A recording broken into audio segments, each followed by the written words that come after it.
Welcome back to Whispering Words, your go-to podcast for fast, fun, and frustration-free fluency. Hey everyone! Today we're tackling what might be the most common excuse out there when it comes to learning English. I just don't have the time. Sound familiar? Oh, absolutely. But what if I told you that just 5 minutes a day could transform how you learn English and... No cramming or stressing required, right, Jake? Exactly. It's all about forming simple, tiny habits that actually stick. And, in this episode, we're going to cover why most learners fail. And how to fix it? Right. Plus, we're sharing an easy 5-minute system and even ways to make English feel more reflexive, almost automatic, instead of something you struggle with. So grab your headphones. We've got a lot to dive into. Ready? All right, now that we're all set, let's dive into what I like to call the 5-minute mindset.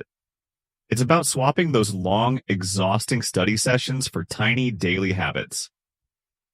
Trust me, these small, consistent steps can totally rewire how you learn and use English effortlessly. I love that. It's such a game changer. I used to think, if I can't sit down for 30 minutes, what's the point? But then I tried squeezing English into my dog walks. Like describing what I see. Like green trees, clear sky, barking dog. Simple adjectives and observations, right? Exactly. And you'd be surprised how much it sticks.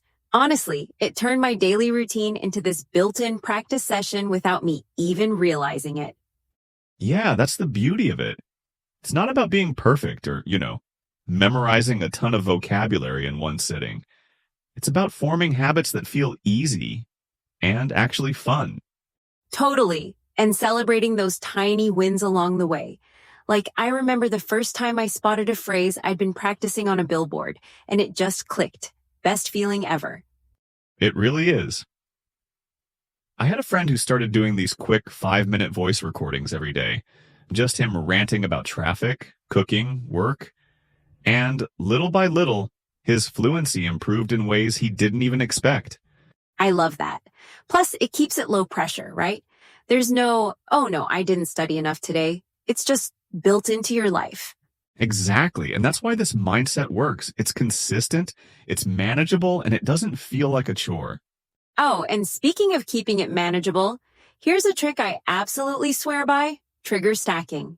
It's like linking one habit to another habit, so it just kind of happens automatically. Right, like creating little chains of actions you're already doing. You're on Instagram scrolling through posts. Which we all do. Let's be real. Exactly. So instead of just scrolling, you pick out 3 adjectives about a post. Maybe it's a picture of coffee. Hot, creamy, rich. Boom. You've just practiced vocabulary without even breaking your flow.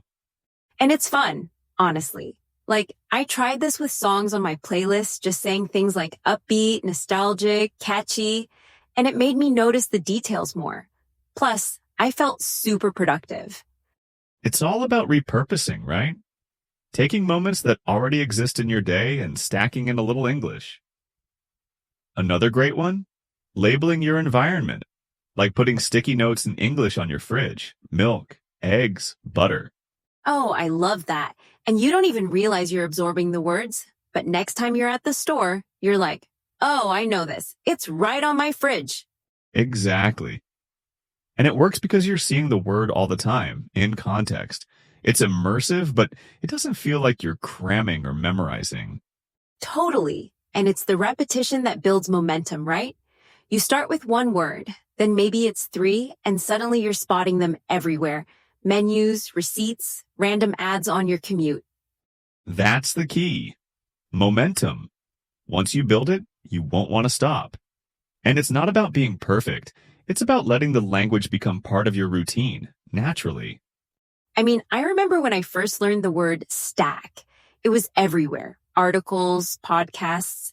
When I connected it with habits, it finally clicked. It's so satisfying. Right, because it's real-world application. That's how you know it's working. You're not just learning a word, you're using it. All right, speaking of application, let's dive into confidence. Using English is one thing, right? But using it confidently, that feels like another level entirely. Totally. I've met so many learners who can write really well, but the moment they have to speak, it's like, The words get stuck? exactly. But the cool thing is, there's this trick I've found that turns it all around. Creative voice memos. Honestly, they're a game changer. Oh, yeah, I had a friend who did that. He started just recording these random little rants every morning about like traffic or cooking mishaps. In the beginning, his voice was shaky, but after a month, so much smoother. That's such a great example. I did the same but with storytelling. Like, I'd pick a random object, let's say a mug, and make up a short story about it. Not perfect, but it made me laugh and, loosen up a bit. That's the thing, it's low stakes. Nobody's listening, so you can afford to make mistakes or even just be silly. And when it's fun, the fear kind of fades, right? Exactly. It's about creating a space where you're free to experiment. Then when you do speak in public, it feels a lot easier because, well, you've already practiced. And speaking of fun, one of my favorite things is describing everyday routines in English. Like, while brushing my teeth, I'd whisper, "I'm brushing my teeth. The toothpaste is minty." Simple stuff, but it really helps. That's a fantastic technique. Simple narrations like that make English just part of your life instead of this separate thing you study. Exactly. And when it's part of your daily routine, like narrating while chopping veggies or, I don't know, explaining your outfit to yourself, it feels doable, not overwhelming. Yeah, and that's where creativity comes in. Like you could describe your commute or even try explaining how to make your favorite recipe. Think through the steps and the ingredients in English. Ooh, good one. My go-to for that is baking. So many steps, so many action words. It's all about finding those little moments and making them work for you. No pressure, just small, productive bursts that build your confidence over time. So whether you're narrating your routine or making up a story about a mug, it's really those little moments that count. And honestly, just 5 minutes a day. That's all it takes to start seeing real progress. Build small habits, stick with them, and let fluency grow naturally, almost effortlessly. Right? And it doesn't have to feel like a chore.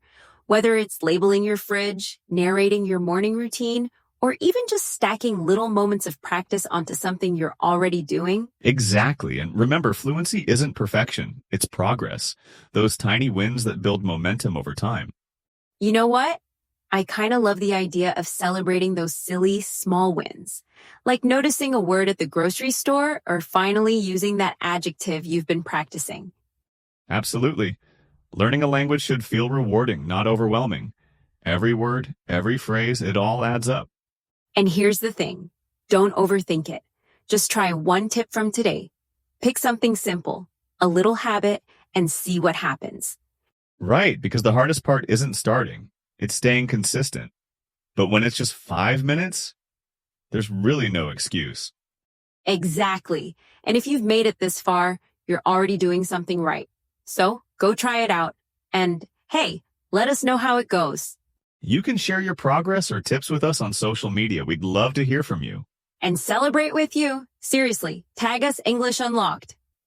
All right, that's a wrap for today. Thanks for tuning in. And remember, 5 minutes every day. You've got this. We'll see you next time on Whispering Words. Until then, happy practicing.